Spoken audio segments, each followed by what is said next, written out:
함께 나눈 말씀은 창세기 9장 12절에서 17절까지 말씀인데 한 절씩 교대로 읽으시겠습니다.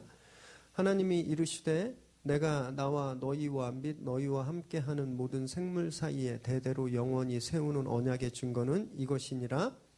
내가 내 무지개를 구름 속에 두었나니 이것이 나와 세상 사이의 언약의 증거니라.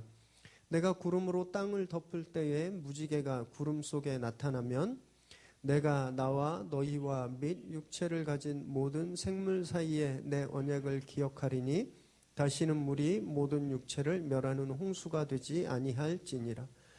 무지개가 구름 사이에 있으리니 내가 보고 나 하나님과 모든 육체를 가진 땅의 모든 생물 사이에 영원한 언약을 기억하리라. 하나님이 노아에게 또 이르시되 내가 나와 땅에 있는 모든 생물 사이에 세운 언약의 증거가 이것이라 하셨더라. 아멘. 오늘 우리에게 주시는 하나님의 말씀입니다. 말씀 시작하면서 제가 먼저 좀 사진을 좀 하나 보여드리길 원하는데요. 한번 좀 띄워주시겠어요? 네. 네. 지금 이제 보고 계시죠?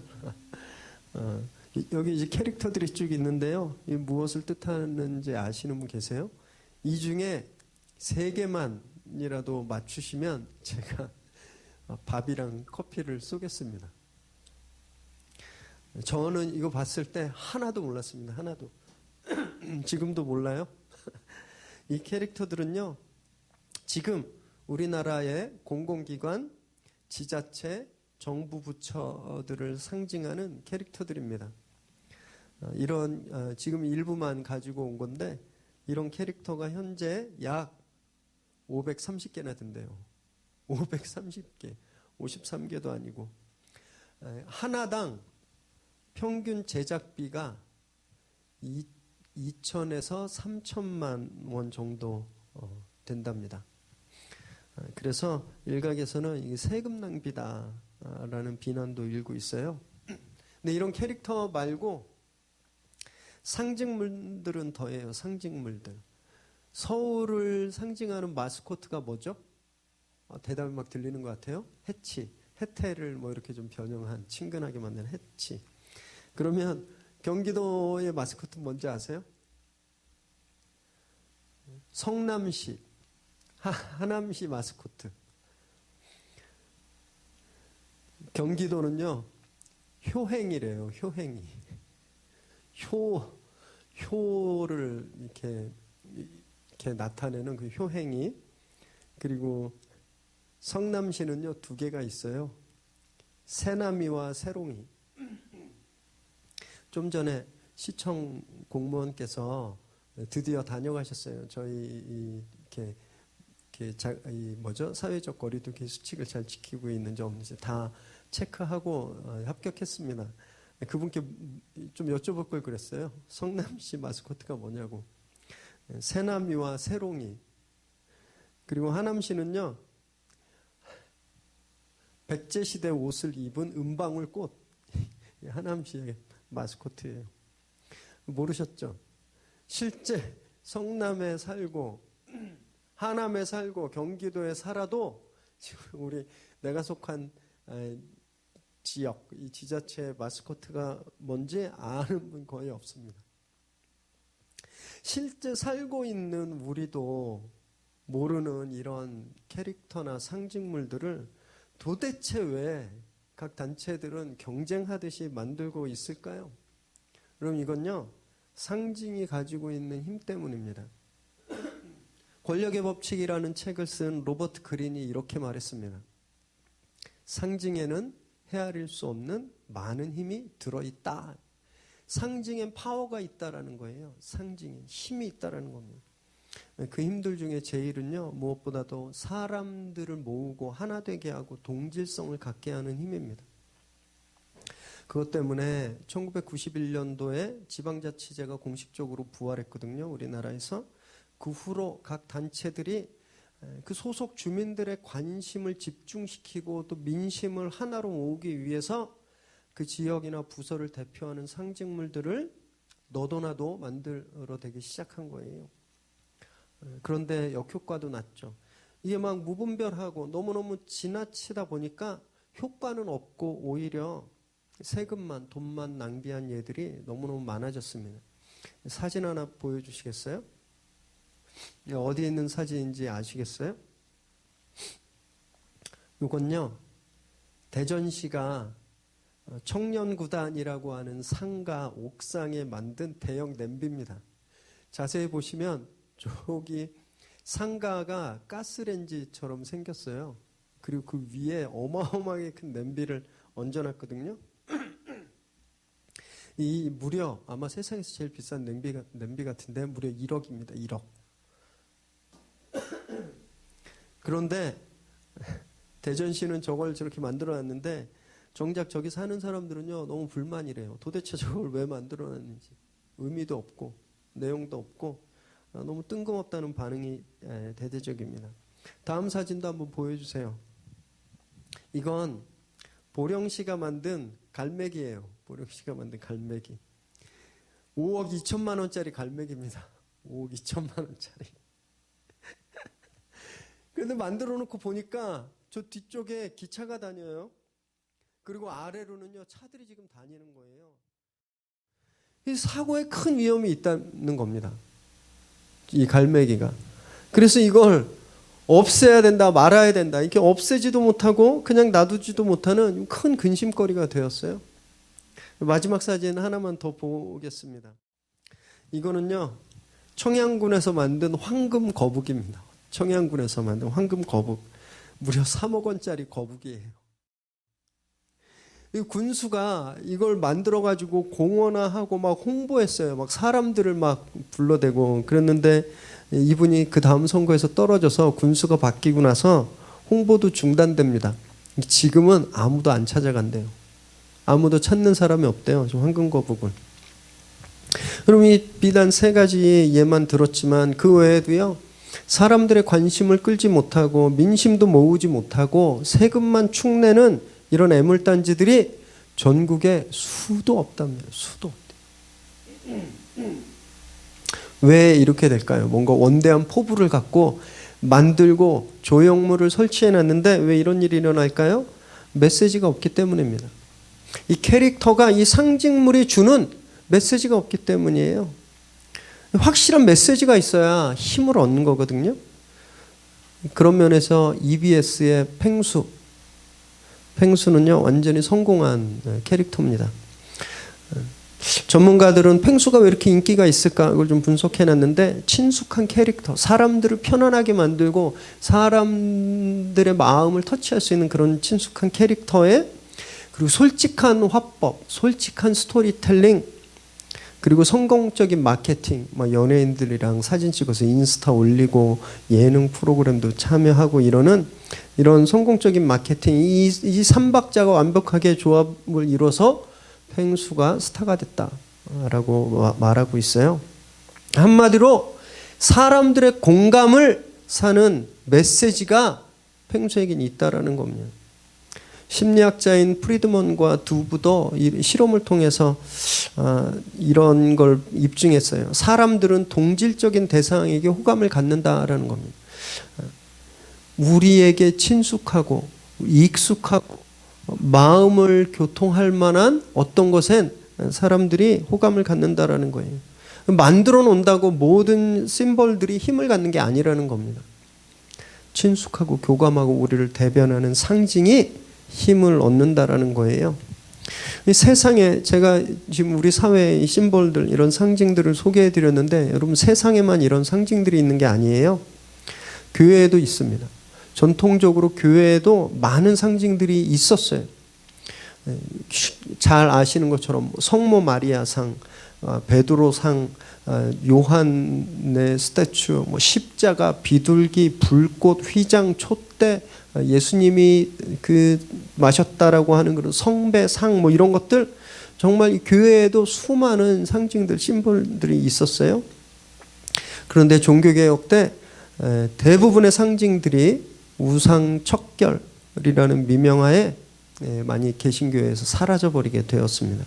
이게 좀 되게 많이 아쉬운 부분이에요.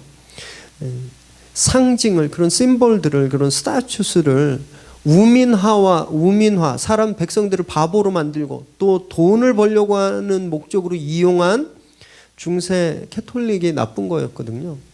상징들은 사실은 굉장히 소중한 교회의 전통들이었기 때문에 그렇습니다. 그래서 종교개혁으로 이런 우리의 어떤 신앙의 본질은 회복됐다라고 할 수 있지만, 개신교는 그 이후로 정말 좋은 툴, 우리를 나타내고 동화하고 또 세상과 어떤 친밀해질 수 있는 이런 툴로서의 상징들, 이런 것들을 많이 잃어버리게 되었습니다. 그래서 어쩌면 지금 한국 사회에서 교회가 천주교회보다 사회적 호감도가 훨씬 못하거든요. 그냥 대략 보면 개신교회가 천주교회의 약 10배 정도 돼요. 개수도, 세력도. 그런데 그보다 훨씬 더 많이 비호감도를 얻고 있습니다. 여러 가지 이유가 있겠지만 교회의 책임, 또 목사나 교역자들의 그런 윤리적인 문제들, 도덕적이지 못한 문제들, 이런 것들 때문이기도 하겠지만, 저는 이런 사회적인 호감도를 얻고 있지 못하는 원인 중에 하나가 어쩌면 교회에 이런 상징들이 없어서지 않을까, 이런 생각도 좀 해보게 됩니다. 그래서 요즘 예배학자들은요, 한국의 예배학자들은 건강하고 또 친숙하고 영적인 예배의 상징들, 이런 것들을 발굴하고 세우려고 노력하고 있기도 해요. 상징에 대해서 말씀드렸는데 오늘 본문에도 이 상징에 대한 말씀이 나옵니다. 오늘 말씀을 함께 나눌 때 지금 이때 우리가 회복해야 되는 상징, 캐릭터는 무엇이 있을까라는 것을 함께 좀 생각해보고 깨닫게 되기를 바랍니다. 홍수 후에 하나님은 완전한 폐허 위에서 시작해야 하는 노아를 격려하시고 힘주시고 위로하셨어요. 그리고 노아로 하여금 이제 인류 시즌2를 힘차게 시작할 수 있도록 축복하십니다. 그리고 처음으로 육식을 허락하셨어요. 그런데 피는 먹지 말라고 하셨죠. 피는 생명이기 때문에. 그래서 이렇게 존중 사상, 생명을 소중히 여겨야 하는 이유, 또 무엇보다 피가 예수 그리스도의 보혈을 예표하기 때문에 이 피를 먹는 것을 금지하셨습니다. 이렇게 친절하신 하나님의 격려에도 불구하고 노아와 그 자녀들은요, 두려움을 완전히 떨칠 수 없었습니다. 그래서 하나님께서 다시는 물로 세상을 심판하지 않겠다, 이렇게 확실하게 언약을 하시고, 이제 오늘은 그거에 대한 증거로 상징을 주시는 거예요. 오늘 본문 12절 읽습니다. 시작.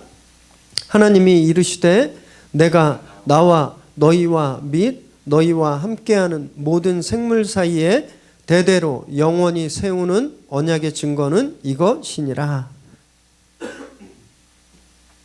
하나님은요, 말로만 내가 그렇게 해줄게, 이렇게 말로만 구두 약속만 하신 것이 아니셨어요.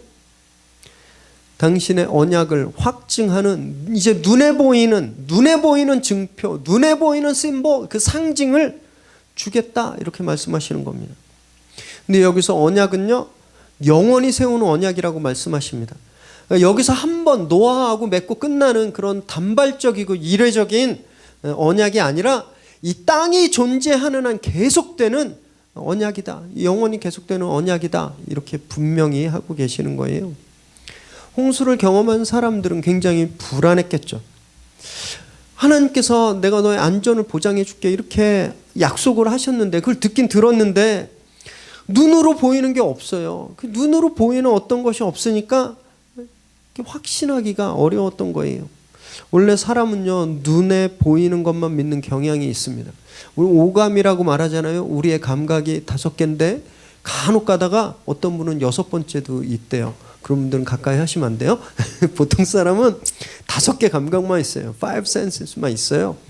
내 오감 중에 우리의 뇌가 팩트다라고 받아들이는 거의 90%가 시각이라는 거예요. 눈으로 볼 때 그걸 진짜로 믿게 된다라는 거예요. 그런 경향이 우리에게 있는 거예요. 그걸 보고 싶었던 거죠. 그래서 하나님이 그걸 보여주시는 겁니다. 말로 약속하셨는데 이제 너희를 위해서 눈으로 보여주겠다 이렇게 하시는 겁니다. 하나님이 얼마나 자상하신 분이신지 여기서 알 수 있는 거죠. 우리 믿음이 얼마나 불완전하고 또 결핍되어 있는지 너무너무 잘 아시는 거예요. 그래서 그 믿음을 북돋아 주시고 세워주시려고 이제 눈에 보이는 표징, 상징 이것을 보여주심으로 확실한 믿음을 갖게 하신다라는 겁니다. 하나님은요, 우리에게 믿음을 주실 뿐 아니라 그 믿음을 강화시켜 주시기도 하시는 분이세요. 우리 믿음을 계속 자라게 하시고 우리 믿음이 계속 힘이 세지게 하신다라는 거예요. 여러분, 그래서 우리가 하나님께 기도해야 되는 겁니다.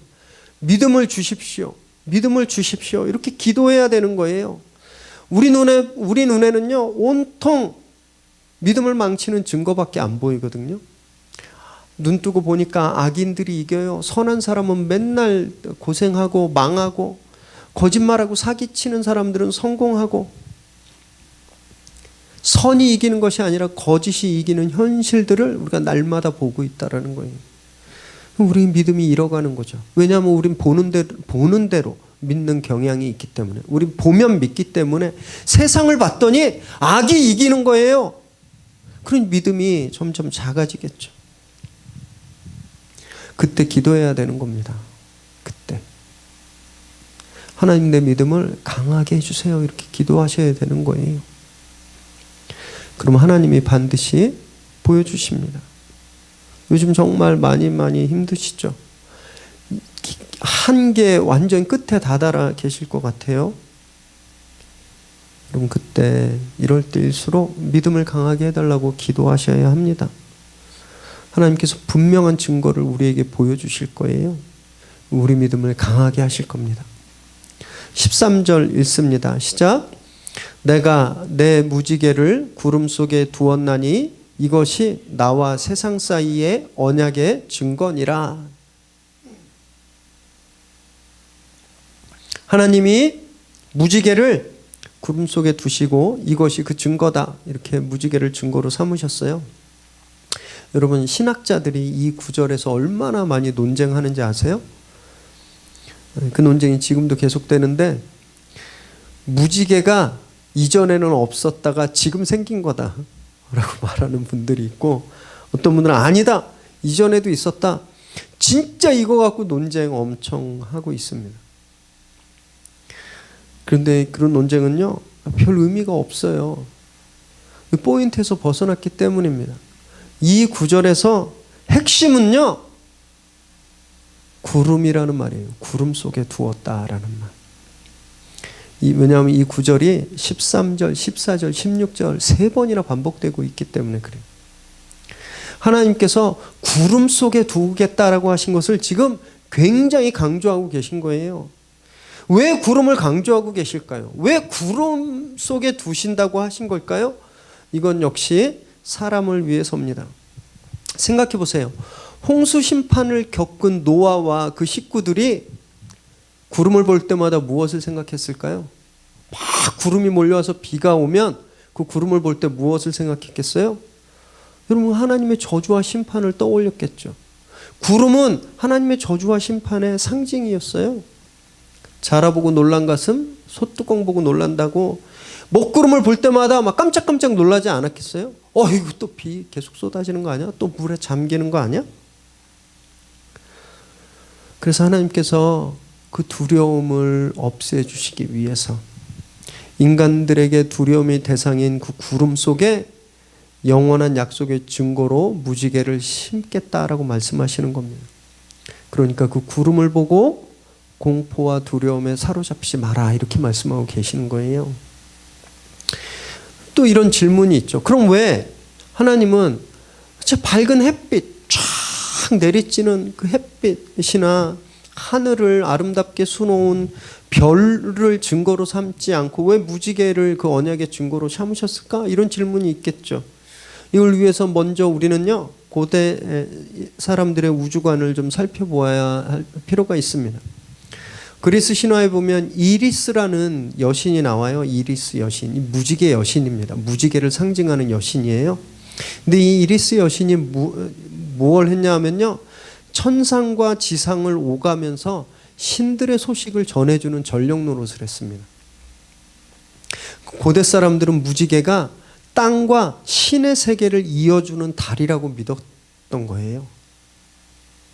왜냐하면 무지개를 보니까 이렇게 반원형으로 구름다리처럼 생겼잖아요. 뭘 이어주는 다리처럼. 실제로 그렇지 않습니다. 무지개가 반원이라고 생각하시는 분 계시면 이제부터 그 생각을 지우세요. 무지개는 반원이 아니라 완전한 원입니다. 원. 도넛처럼 생긴 서클이에요. 왜냐하면 무지개가요, 빛이 완전한 원형인 물방울들을 통과하면서 굴절돼서 보여지는 현상이거든요. 그래서 이 물방울을 닮아서 중심각이 40도를 이루는 완전한 원형이에요, 무지개는. 비행기에서 무지개를 보면 완전 동그랗습니다. 땅에선 거리가 멀지 않아서, 그리고 감춰져 있어서 반쪽이 안 보이는 거예요. 고대인들은 이런 과학적 상식이 없었죠. 그래서 그냥 무지개가 다리처럼만 보였던 거예요. 그래서 무지개는 다리구나, 하늘과 우리를 이어주는 신의 소식을 전해주는 다리구나, 이렇게 믿었던 거죠. 여러분, 성경에 이런 우주관이 그대로 고백되어 있는 겁니다. 왜냐하면 성경을 기록했을 당시 사람들도 그 수준에서 크게 벗어나지 않았기 때문에 그래요. 그런 거죠. 천상과 지상을 이어주는 다리처럼 먹구름이 막 끼었을 때 내가 물로는 다시는 심판하지 않겠다, 이렇게 말씀하신 하나님의 약속을 무지개가 땅으로 전해주는 그런 의미가 들어있는 겁니다. 또 무지개라는 단어는요, 캐슈에트라는 말입니다. 캐슈에트. 이 캐슈에트에 어떤 뜻이 있냐면 활. 여러분 알죠? 이 활. 아세요? 잘 모르세요? 최종병기 활 보시면 잘 아는데, 활이에요. 이 캐슈에트는 공격무기 활입니다. 이누마 엘리시라고 하는 바벨론 신화에 보면 신들이 무지개로 싸워요. 화살을 날리고. 그래서 이렇게 해석해 볼 수도 있어요. 하나님께서 이제 인류와 더 이상, 이 세상과 더 이상 싸우지 않겠다라는 의미로 활을 하늘 위에 그냥 걸어두신 거예요. 하늘 위에. 그게 무지개라는 거죠. 홍수 심판 때 하늘에서 막 쏟아진 물벼락을요, 화살을 쏘는 것으로도 이해할 수 있거든요. 왜냐하면 성경에서는 하나님의 진노를 화살을 쏘는 것으로 표현했기 때문에 그래요. 시편 7절 12절 읽겠습니다. 시작. 사람이 회개하지 아니하면 그가 그의 칼을 가시며 그의 활을 이미 당기어 예비하셨도다. 사람이 회개하지 않으면 하나님은 칼을 갈고 화살을 날리신다라는 거예요. 그러니까 죄로 가득한 세상을 멸하시려고 하나님이 화살을 막 날리셨어요. 그게 노아 홍수 때 쏟아져 내렸던 물줄기라는 겁니다. 물벼락이라는 겁니다. 그런데 하나님이 이제 그 공격 무기를 내려놓으셨다라는 거예요. 더 이상 죽이지 않겠다. 전쟁 무기를 내려놓으시고 화해의 제스처를 하나님이 취하신 거라는 거예요. 여러분, 그래서 이걸 종합해 보면요, 구름이 가득 끼었을 때 사람들은 그 속에 막 오색찬란하게 떠오르는 무지개를 보면서 하나님께서 말씀하신 그 언약을 떠올리는 거죠. 두려움을 멈출 수 있는 겁니다. 그리고 은혜에 감사할 수 있게 된 거죠. 그래서 하나님께서 무지개를 구름 속에 두셨다라는 것은 죄에 대한 엄중한 심판을 잊지 말아야 되는 것, 동시에 하나님의 은혜로 긍휼하심으로 인류를 살게 하시고 보존하고 계신다라는 것을 동시에 알게 하는 그런 메시지라는 겁니다. 여러분, 이 메시지가 무지개에 있다라는 거예요. 노아 시대 사람들처럼 우리도요, 구름들이 막 우리에게 몰려오면 굉장히 두려워집니다. 경기 침체라는 구름이 막 몰려오면, 건강 이상이라고 하는 구름, 자녀 문제라고 하는 구름, 사업 실패라고 하는 구름, 입시 실패라고 하는 구름, 이런 것들이 막 몰려오면요, 아, 이제 폭우가 쏟아져서 나는 그 속에서 그냥 익사하겠구나, 그런 공포감에 우리는 사로잡히죠. 여러분, 그때 우린 구름을 보는 게 아니라 그 속에 있는 무지개를 봐야 되는 겁니다. 내가 너희를 죽지 않게 하겠다고 하시는 그 하나님의 말씀을 우리에게 전해주는 그 메신저, 우리를 살리신 그 평화의 상징, 우리가 그걸 봐야 두려움에서 자유하게 되는 겁니다. 노아의 시대 때 무지개가 그 상징이었다면요, 우리에겐 십자가가 그 상징입니다. 아담의 범죄 후에 역사와 세상은요, 온통 죽음의 구름에 뒤덮였었어요. 그런데 하나님께서 십자가를 그 구름 속에 딱 두신 겁니다.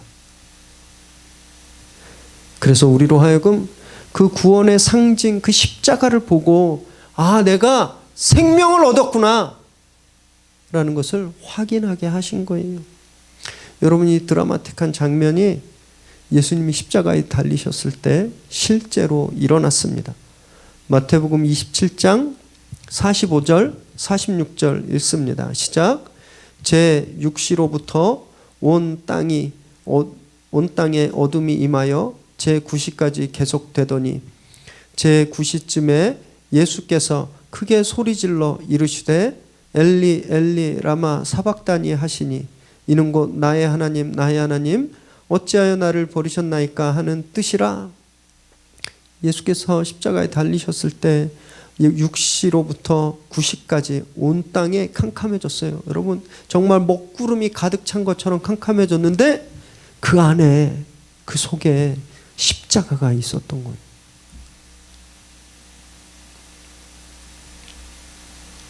고난과 죽음, 비참함의 상징인 십자가는요, 사실 하나님께서 구름 속에 두셨던 생명과 평화의 상징이었다라는 겁니다. 사랑하는 여러분, 그래서 인생의 온갖 쓴 구름들이 몰려올 때 그 구름에 굴복하지 마시고요, 그 구름 속에 세워진 십자가를 바라보시기 바랍니다. 죽음을 이기신 십자가를 통해서, 아, 이 지금 몰려오는 삶의 문제들이 나를 죽일 수 없구나, 이것을 다시 한번 깨닫게 되시길 바랍니다. 그렇게 십자가로 회복하고 이겨내는 저와 여러분 되시기를 주님의 이름으로 축원합니다. 14절에서 16절까지 읽습니다. 시작.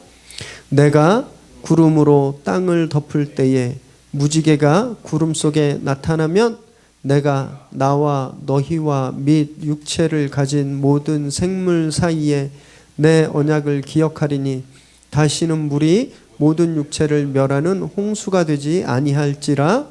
무지개가 구름 사이에 있으리니 내가 보고 나 하나님과 모든 육체를 가진 땅의 모든 생물 사이에 영원한 언약을 기억하리라. 하나님은 더 나아가서요, 아주 놀라운 선언을 지금 하고 계신 거예요. 구름이 가득 꼈을 때 그 구름 속에 무지개가 탁 나타나면 내가 기억하겠다 말씀하시는 겁니다.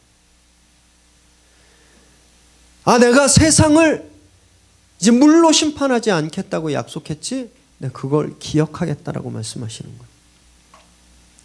여러분, 저희가 지난주에 베리트, 언약에 대해서 살펴볼 때 하나님이 인간과 노아와 맺은 언약은 이렇게 갑이 뭘 하고 을이 뭘 하는 이런 쌍방 계약이 아니라 편무 계약, 하나님 쪽에서의 일방적인 계약이었다라고 말씀드렸죠.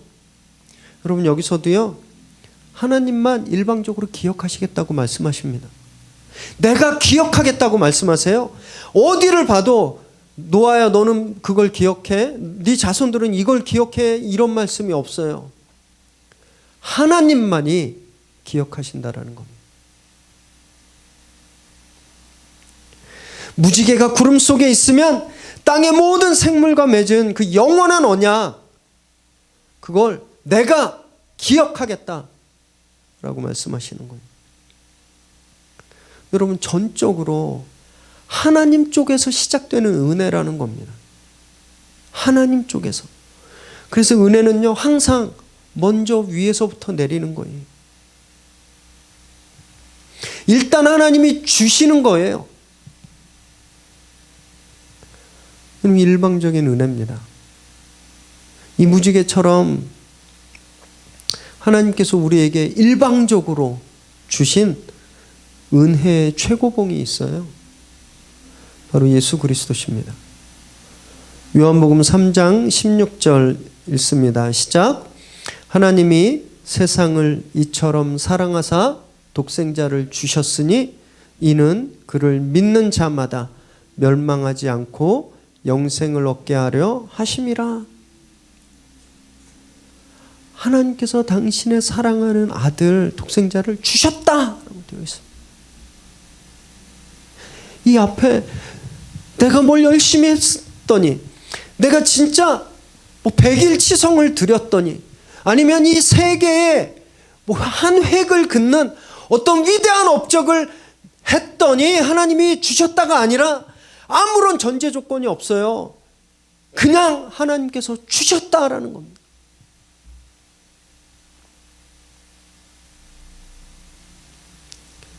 우리가 다 죄인이어서 선한 능력을 완전히 잃어버리고 진짜 아무것도 할 수 없었을 때, 죽음만 기다리고 있었을 때 하나님께서 당신의 아들을 일방적으로 우리에게 주심으로 은혜를 시작해버리신 거예요.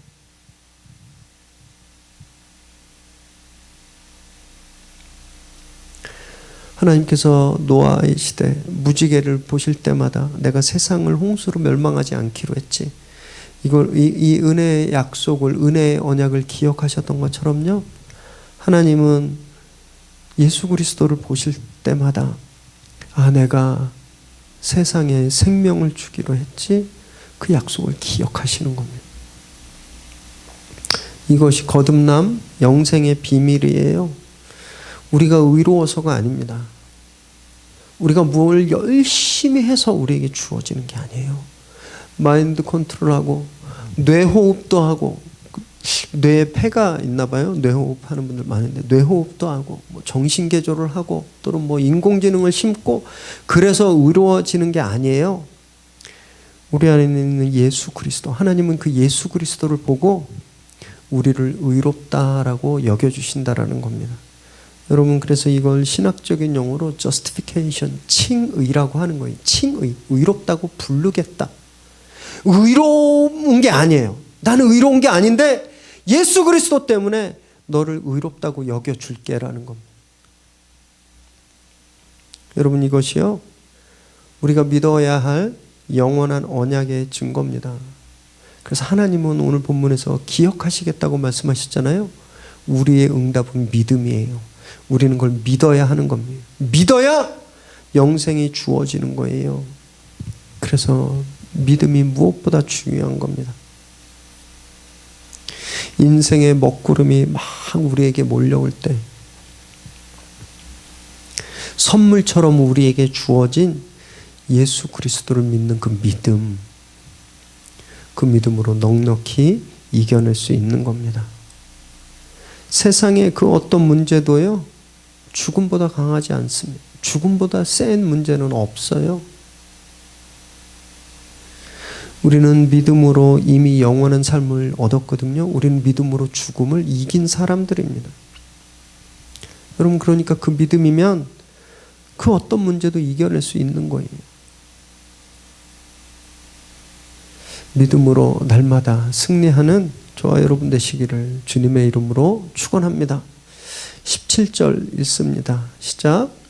하나님이 노아에게 또 이르시되 내가 나와 땅에 있는 모든 생물 사이에 세운 언약의 증거가 이것이라 하셨더라.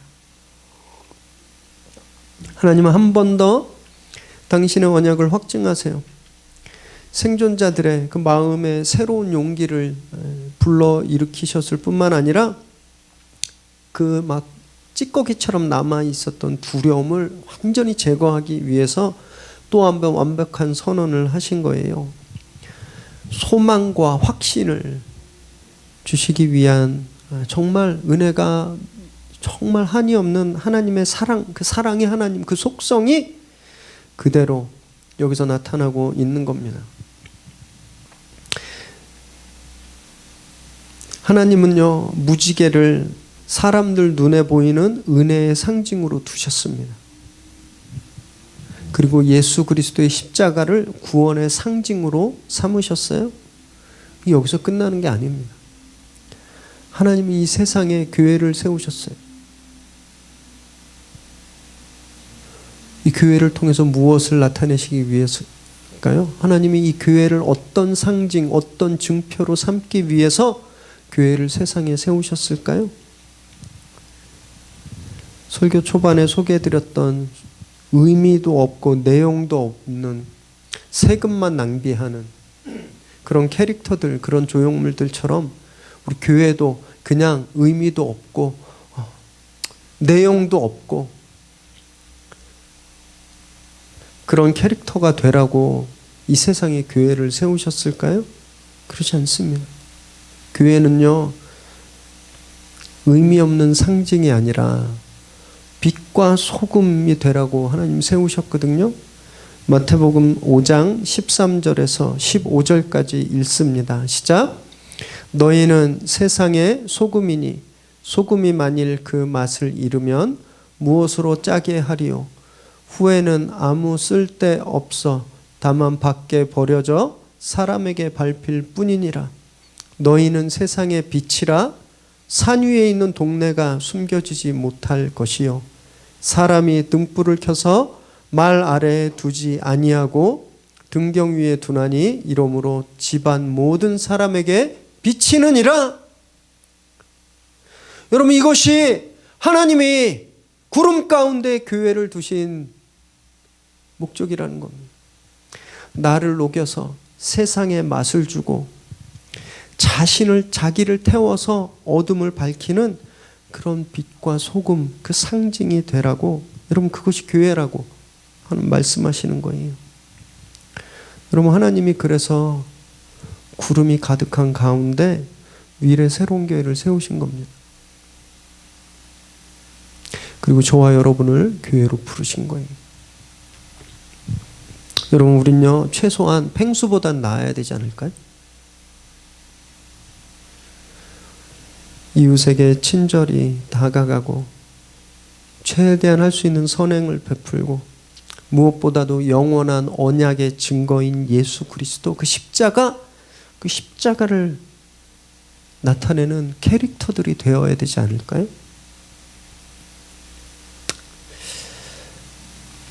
그 상징을 회복하지 못하면 미래는 없습니다. 요즘 모든 단체, 포스트 코로나, 이 코로나 사태 후에 경제는 어떻게 될 것인가, 문화는 어떻게 될 것인가, 교육은 어떻게 될 것인가, 이런 주제가 끊임없이 나오고 있는데, 여러분이 포스트 코로나 시대 교회는 어떻게 될까요? 교회가 하나님이 우리에게 주신 그 거룩한 상징, 심볼, 그것이 그 모습을 회복하지 않으면 미래는 없는 거예요. 아무리 좋은 전략을 짜고 아무리 뛰어난 분석해서 대비를 해도 우리가 그 상징이 되지 않으면 아무 소용이 없는 겁니다. 맛을 잃은 소금이 버려지잖아요. 상징성을 잃은 교회는요, 버려지게 되는 거예요.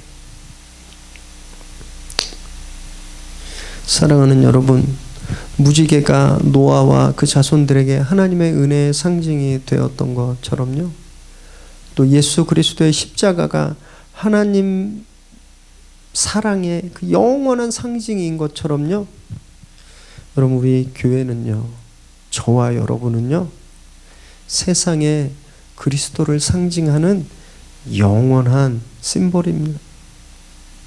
그래서 맛을 잃어버리면 안 되는 거예요. 상징이 가진 힘을 잃어버리면 안 되는 겁니다. 십자가의 능력, 믿음의 능력을 늘 소유하시길 바라요. 말씀으로 그 힘을 계속 키우시기 바랍니다. 그리고 기도로 그 영역을, 그 반경을, 그 바운더리를 계속 확장해 나아가시길 바라요.